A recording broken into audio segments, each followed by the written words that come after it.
Hey everybody, it's your girl Bunny. To all of my returning subscribers, hey, how you doing? And for those of you who are new to the channel, welcome. Kick your feet up, subscribe to this family-friendly channel, and don't forget to click the notification bell so you don't miss any posts. Also follow me on Instagram at the same profile name so you don't miss the sneak peeks of what's coming up next. In this video, it's Ready to Love DMV episode 7 entitled The X-Files. I give a full episode recap with photos offset to the side, and then I give my review at the end. No need to dig around. I keep all of the minute marks in the comments. It's all coming up next. We pick up right where we left off with the last episode, DaKiya explaining why she will no longer associate with Eric.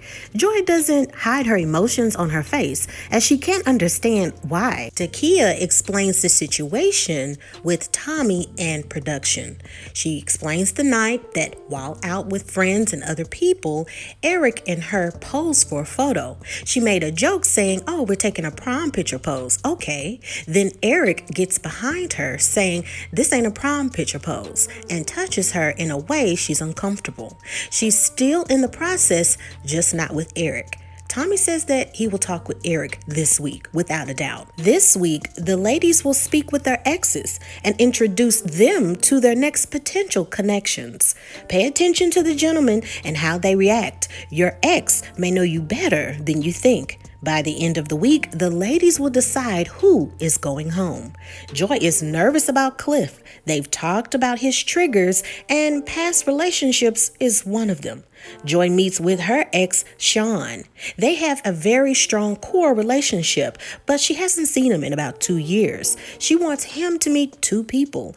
One is a bit all over the place, which is Laverne. Laverne comes in with good energy, saying how he was introduced to Joy. He loved her energy, and of course, seeing her for the first time in a green dress. He's even liked how she's been able to joke around and have fun. Laverne says to root for him instead of that other guy, Cliff. When Cliff arrives, he hugs Joy and says hello to the fellas. Cliff says to production that this dinner should be interesting. All her ex can tell me is that he failed. Cliff starts off a conversation by asking what is the means between him and Joy. What's the relationship like? Do you talk on holidays, every day? I mean, what?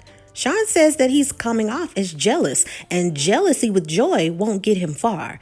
Cliff is confused as to why Sean would ask such a question. Cliff says to production that exes are that for a reason. Sometimes they lurk around to see if they can get back what used to be. From the past, he's experienced such a thing. Eric goes to speak with Tommy. He's filled with mixed emotions. He explains to Tommy and production about the picture incident. He later called DaKiya and they talked, and she mentioned that he hurt her feelings, and that was not his intention. He doesn't want to hurt anyone's feelings. That notion leaves Eric wanting to self-reflect, and he says that he's not ready to love, and he's bowing out. Tommy acknowledges his feelings and going with what he feels is right. Eric thanks Tommy for being a calm and welcoming person. He's always admired his positivity. Eric feels that maybe he needs to work on communication. Back on the date with Joy, Sean clarifies that they have no romantic relationship. They're just good friends. Cliff says, "Hey, I'm only asking because a good friend can become a shoulder to cry on and then easily become a penis to lay on." Joy finds it funny, but Sean is serious, saying that he needs to let go of the past. Laverne jokes about who will Sean tell Joy is best for her. But Joy says that doesn't matter. The decision is up to her. Cliff says to production that Laverne is naturally competitive, and so am I. And that's cool, and may the best man win. After Laverne and Cliff leave, Sean says that Cliff seems like a good pick for her. He admits to his faults, he's gone to counseling, and he's done the work. With Laverne, it just seems like he lacks substance. Cliff seems to be like he's a good pick, but there's like a risk. Joy says to production that she doesn't see Cliff as a risk at all, and her and Sean take a toast to the future. Carmen brings her ex Marcus to meet Paul and Donovan. She says to production that when Eric left, she was upset and sad about it, but she still has connections with other people. Paul meets her ex, and it's friendly hellos with handshakes. Paul is feeling Carmen more and more and is excited to learn about her. Paul learns that Marcus is not just her friend, but her ex. Paul is a little bit uncomfortable, he admits to production, but he's open to the process. Donovan is anxious to meet Carmen and to get to know her a little bit better. When he arrives, he's confused as to why Paul is there and some other guy, but he'll flow with it. Marcus keeps it simple. Hey guys, what are your intentions with Carmen? Donovan says allowing her to grow and to just to be there for her. Paul says time as my girlfriend, then my fiance, then possibly marriage. Marcus does share some information that Carmen is always surrounded by athletes and good-looking people. You'll have to challenge that no one disturbs your confidence. Donovan says that he'll have no issue with that, and Paul says that he's used to that lifestyle and environment as a software analyst. After the date, Marcus says that Donovan seems like he's the right pick, and Paul comes off a bit soft. He seems like he's a good guy, but he probably can't hang with a lot of the things that you deal with in your career. Ace gears up to meet with her ex, Devon, and she wants him to meet Laverne and Tori. She catches up with her ex and him saying that he still paints portraits, and even jokes that if he had a canvas and paint, he could paint her at that moment. Laverne says to production that he's ready to meet yet another ex. It's evident what's going on now. It's the week of the exes. He's very curious to see what her ex looks like because he knows she's not usually what Ace dates. Dee starts off the conversation and wanted to know, on a scale from 1 to 10, rate yourself when it comes to jealousy. And Vern says 0. He also says to production that I can stand on my own. I don't care if Barack Obama or Jay-Z are in the same room. Tory makes his note to production that after the beach house incident, the connection with Sabrina is shaky, although him and Ace always had a connection as well. He doesn't want to meet anyone's ex, but when he arrives, he says hello and he's friendly. Dee says that he's heard Vern's side of the story in his piece. He feels that he's the one for Ace. And Tori says, well, we can say a lot of things and that doesn't make it so. Both men gush over Ace. Tori says that he's always loved Ace's energy, and Laverne even goes a little bit further, saying that she always keeps him at attention and ready for more. Dee explains that Ace was the alpha in their relationship, and Vern seems to be an alpha male. Are you an alpha man, Tori? Tori says it's not about dominating a woman, it's about communication and reciprocating. Ace says to production that she's happy her ex is asking good questions. After the men leave the date, he thinks that if she wants to go with someone and where she can lead the way, date Tori. If she wants a man to lead, go with Laverne. Either way, he wants Ace to be happy. Sabrina meets with her ex, Milton, to meet Demetrius, Donovan, and Tori, her top connections. Milton can hopefully help her compare and contrast all of the fellows. Demetrius says that he was hesitant about meeting her ex, but Milton seems to toast to all things positive and seems like a great guy. Milton shares that Sabrina loves being included with decisions and being involved. Demetrius says to production that he's not used to that, but it's not a red flag or anything. Tori says to production that I can't understand how Sabrina has all of these connections with so many people. Although he's good at wearing his emotions on the inside and not outward, he can fake the funk.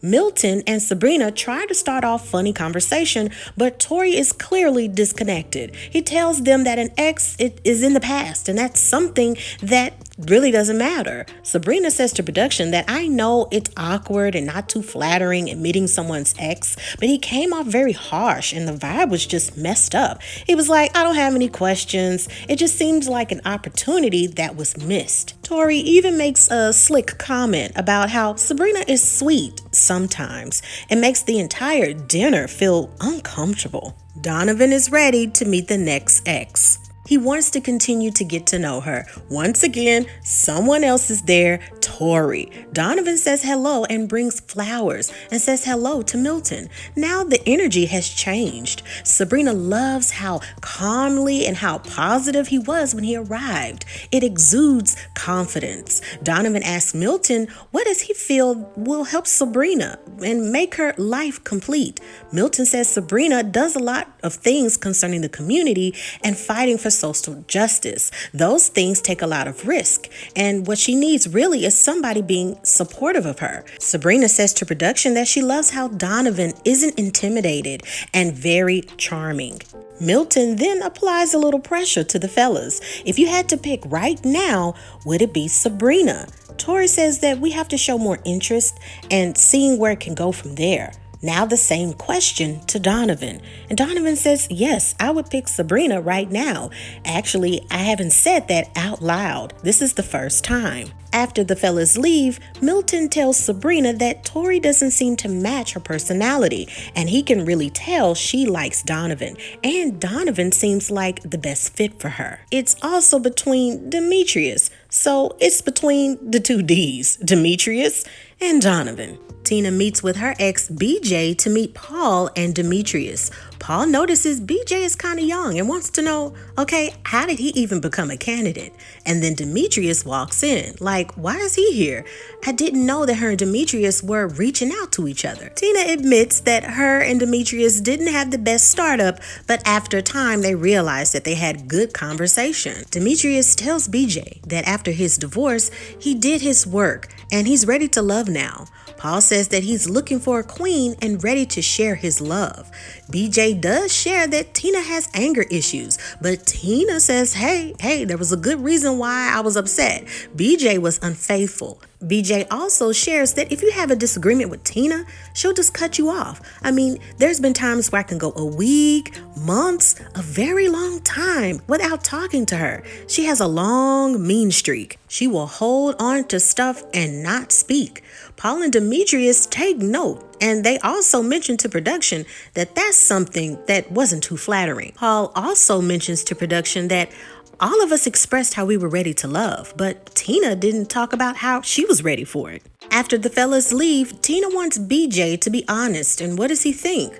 He says that Paul seems to be a better choice. He's very chill and he can laugh. Demetrius seems to be very conservative, and maybe he's still working on some personal issues. DaKiya meets with her ex, Terrence, to meet Cliff. Cliff says again to production, why am I meeting an ex? I mean, what's going on?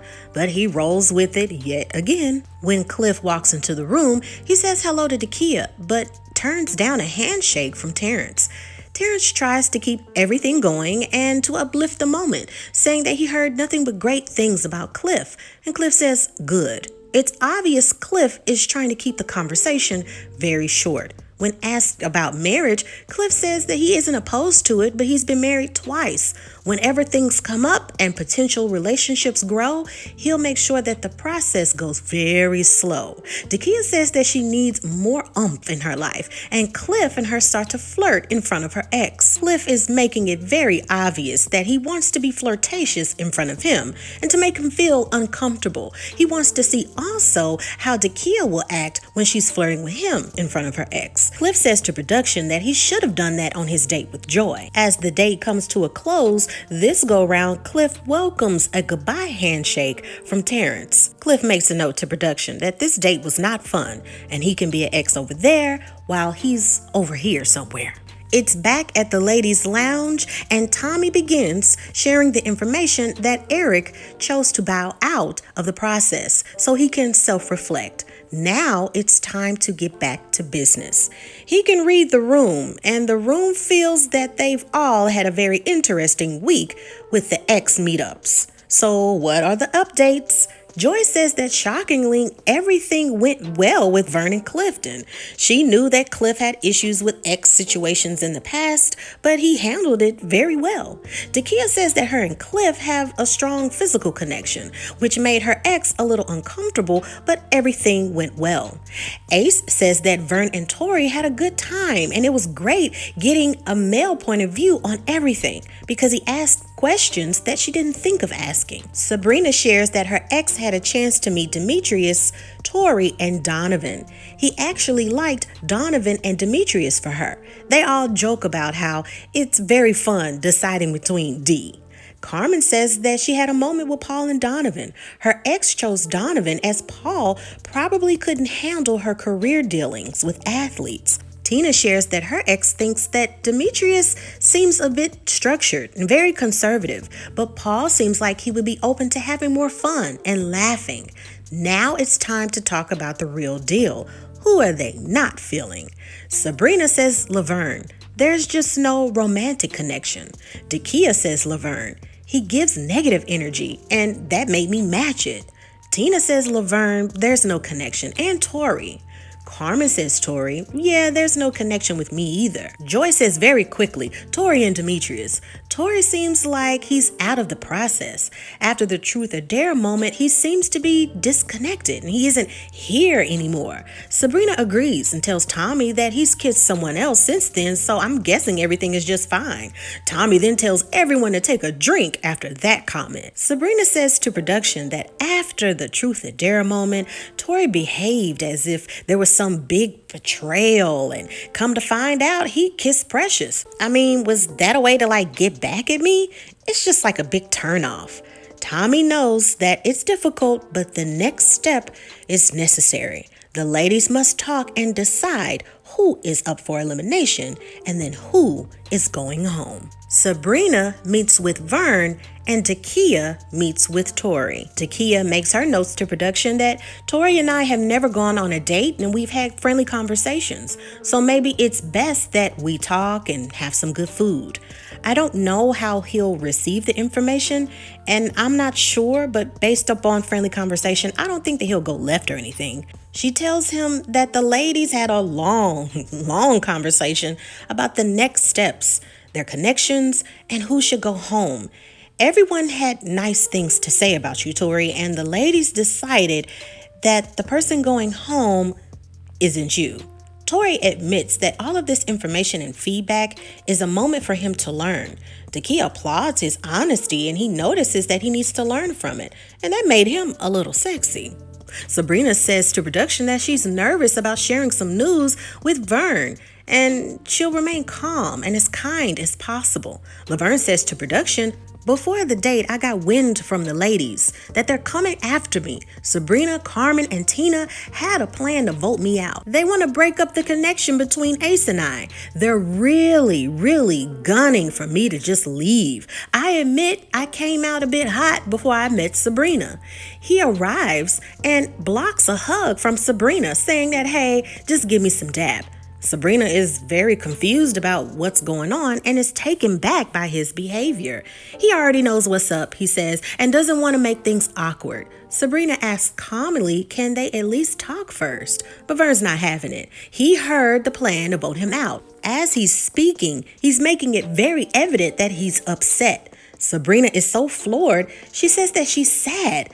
And she gets up and leaves, saying that I never disrespected you. I have never disrespected you. And you're disrespecting me now? I mean, why?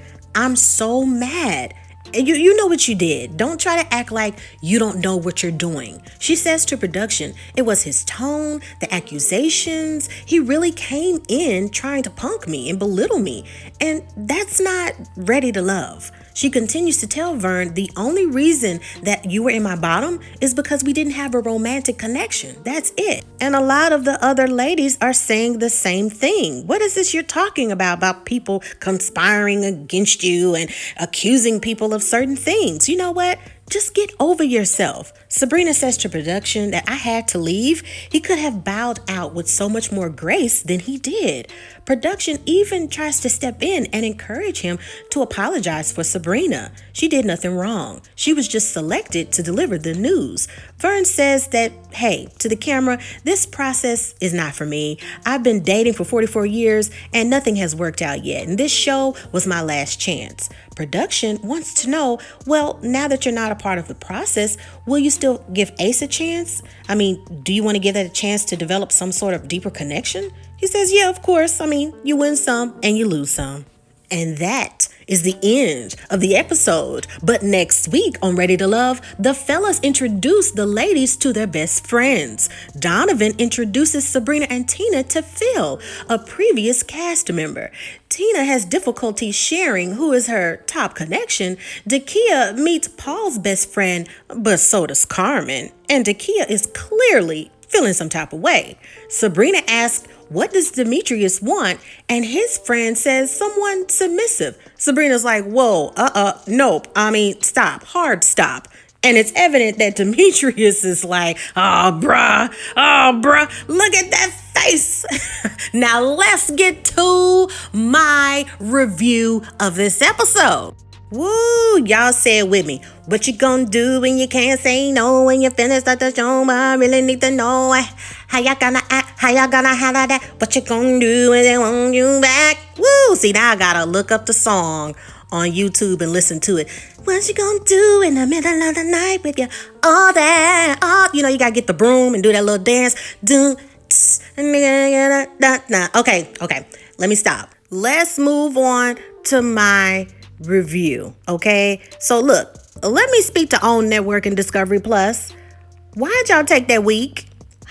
Why'd y'all take that week of nothingness and then had the nerve to release a clip that made people... Look, I get it's marketing. I get it. Y'all wanted people to talk about it, and y'all released that clip of DaKiya saying what she was saying to have people debating and talking about it for a whole week until the next episode came on. I get it. You stretching it out. I get it. But why? And you know what? I'll tell you why. If you listen to my recaps and review, I said this last week, and I've been saying it through this whole review season. Each episode, I've been saying that they are going to take unnecessary breaks within the season, a week for nothing. They're probably going to put some clips out, have people talking so we won't forget about the show, because there's no substance to the show, ain't really nothing happening. So they can skip a couple of weeks and they going to stretch out this season as much as possible. Y'all better stop doing that. Stop doing that, because it's just really getting on my nerves. Just stop it, okay? Y'all taking this extra week and it wasn't no holiday or nothing. You need to stop doing that, okay? You keep doing it, it'll probably make people stop watching, okay? Because y'all already on thin ice as it is with the show. I done told y'all know how many times, for those of you that review, that this setting with taking breaks and stuff is I know.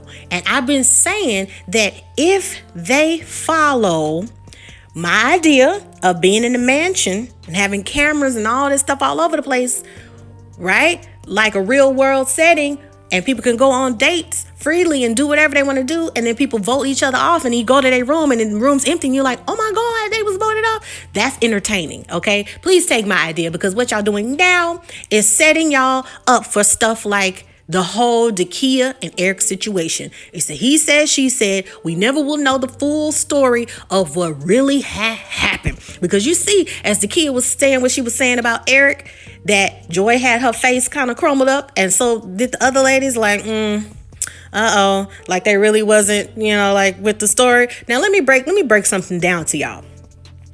Whatever happened between DaKiya and Eric, DaKiya felt some type of way, and each person, I'm gonna argue both sides, each person has their right to say, I don't care if I'm flirting with you. I don't care if it was perceived different. I don't care if it was a miscommunication. When I'm saying that you're touching me in a certain way, that's what I don't want. I get that. And I can also see how people can say, hey, you may have sent mixed messages and signals and stuff, and he probably thought it was cool to do whatever he did. I get that, right? But each person, no matter who you are, male, female, whatever the situation is, you have a right to say, hey, that made me feel uncomfortable. Because let's be real.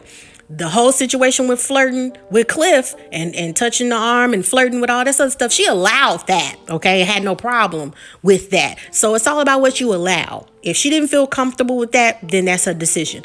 I don't feel that Eric should have bowed out of the process. I think he should have stayed. I feel that if him and DaKiya talked about it, he apologized for it, he still had connections with other people, he didn't have to leave. But once again, he has the right to say that he wants to bow out. He felt that the situation, hurt somebody's feelings, and he felt bad about that, and he wanted to bow out and self-reflect. That is his decision as well. Whether I agree with it or not, that is both DaKiya and Eric's decision on the next steps and what they wanted to do. Okay, so let's move on to this episode, because I'm so done with last week and all the clips they released and all sorts of stuff. Because let me address, look, this is what y'all should do, Discovery Plus and Own Network. Listen to me, okay? Listen to me. If you have everybody in one designated location, we don't have to worry about he said, she said, stuff happening off of the premise of the show. And then anything that happens off of the filming of the show, that's personal. They ain't got nothing to do with us. Because all of these situations that are unfortunate and make people uncomfortable always happen happen off camera. All the good conversations and connections are happening off camera with people talking on the phone. I've said this, I don't know how many times in a row, how many seasons in a row. Get that under control, because that is extra information for the audience. I don't want to hear, oh, we've had great connections over the phone. I don't know what that conversation was about. Boring. I don't want you giving me the weekly, oh, we talked on the phone and so, because then when people say I have a connection, you're like, how? Y'all just had one dinner last week. The audience is so perplexed because we've only seen this person go on 2 dates with this person on 1 date. So how they got a connection? I don't want to hear about them having conversations on the side, because I want to hear about those conversations. I want to know what allowed them to blossom in their relationship like that. Do you understand what I'm saying? Before I put you over my knee, can you get it together? Now, look, I told y'all last week, just like what I had just said, I told all of y'all that last week. So that should be like I'm repeating myself. I told y'all about how it was going to happen. All that stuff was going to happen. So I really want to know, when it comes to this week, who snitched to Vern? Who snitched? Because I told y'all last episode that Vern was going to get eliminated and that he was going to act a fool. I told y'all that, and that's what had happened. But who snitched? Because he said he heard the word from the bird. The bird, bird, bird. The bird is the word. He heard that so-called people was conspiring against him and voting him off. Who snitched? Was it production, or was it somebody over the phone? Was it DaKiya, or was it Tina? Who snitched? Because they only leave so many people. So how did he know? Because when he came to meet Sabrina, he was locked and loaded and ready to roll. He was hot. He was ready. He was about to go in there. First of all, I had heard that you was, and I was so right about Vern. I told y'all from the beginning, from the meet and greet, that Vern seems like the type that he didn't, come up with the ladies growing up, and he didn't really have that swag and date a lot of women. He started to get a little muscle, got a little bit more confident. And he confirmed it with his comment that he made to production. I've been dating 44 years, and, dating really hasn't worked out for me. And I figured this show was just my last chance to make it right. First of all, Vern, you ain't been dating for 44 years unless you're 50 or 60 years old. Because unless you were dating at the age of 8 and trying to make a serious relationship, stop it. So that means you've only been dating for less than that, okay? So let's just say you've been dating for, 15 years. You sound dumb. Okay, anywho, moving on. Vern, I'm glad you're gone. Tired of seeing you. I don't even want to talk about you no more. Let's move on to Joy and Cliff. Now, a lot of y'all might be saying, ooh, Joy and Cliff, they just a perfect couple. Joy love him, he love her. They love it. Oh, I'm just so for them. They are the perfect toxic couple. Perfect. When it comes to toxicity, that relationship would be the perfect aspect in toxicity. Joy clearly got anger issues, and you showed your, and maybe yes, I saw the real. Yes, honey, Joy, you showed your anger issues when somebody was just trying to talk to you, when Demetrius was trying to talk to you, and you thought you was about to go home, and that anger came out. That's the real you, boo.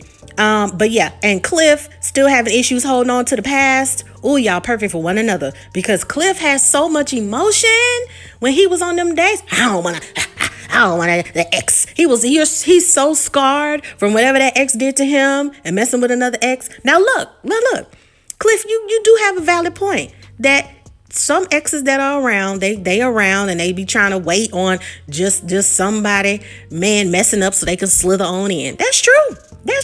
But your emotional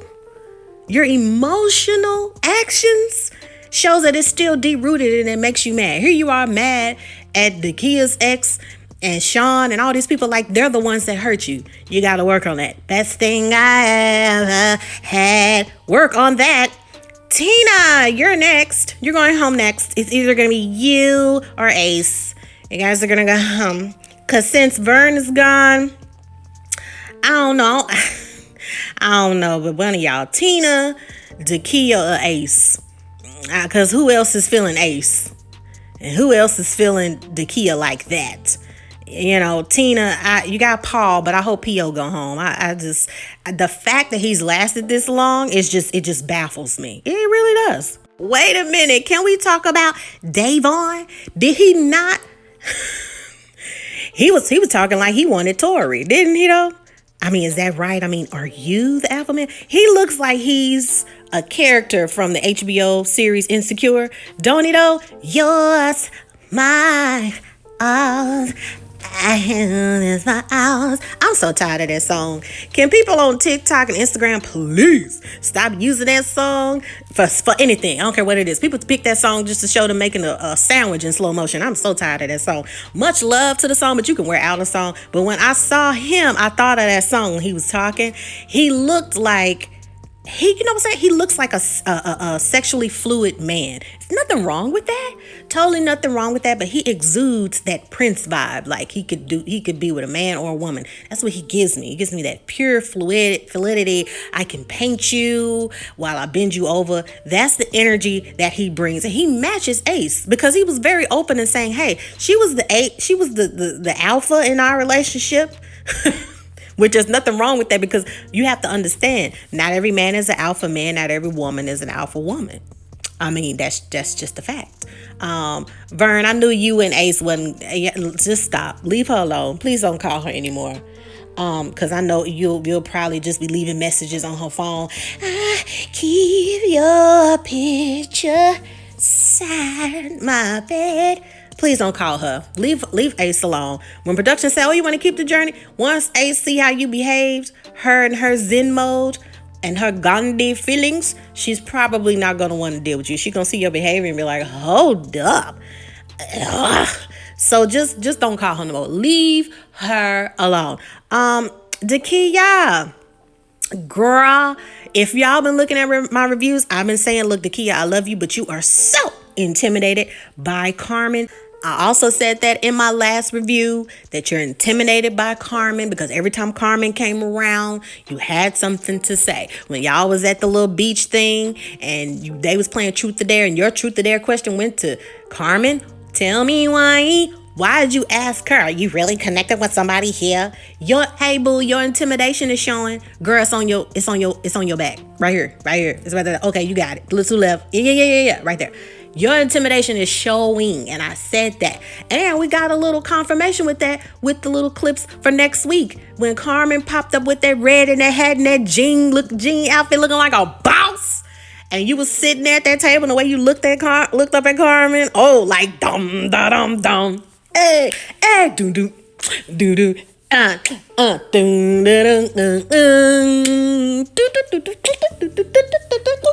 Oh, they want some. Look, you were looking so intimidated.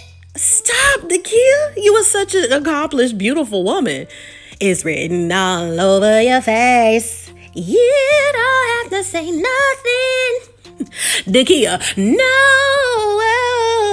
girl, Carmen. Look, the confidence is written on your face. Come on, y'all, sing it with me. That you really care. Yeah, go live it. When she walked up with that hat and came down the stairs, she had the tatas out. Her hair was blowing in the wind. Look, I can't wait for next week. Don't be going another week, please. Networks in doing that. Please don't, because I will clearly move on to another show. I really will. There's so many other things that are on television I can easily just step over reviewing. You know what I'm saying? Because y'all already making me mad. Let me know what you think. In the meantime, in between time, make sure that you check out all of the new posts, recaps, and reviews. Select, and click that notification bell so you don't miss any posts. Subscribe. Hit me up on Instagram. Send your girl DMs if you're too shy to make comments so we can chit chat. Keep up and watch out for new videos concerning finances, first-time home buying, Bitcoin, NFTs. What is that? I'm going to let you know because, we got our finance series. It's coming. We got the interviews that are coming. And also, we have the recaps and the reviews of the Netflix original series, Inventing Anna. We got Atlanta coming up. Y'all seen the lineup on the intro page. Y'all just stay tuned, all right? Enjoy your weekend. I love you. Come on. Bye.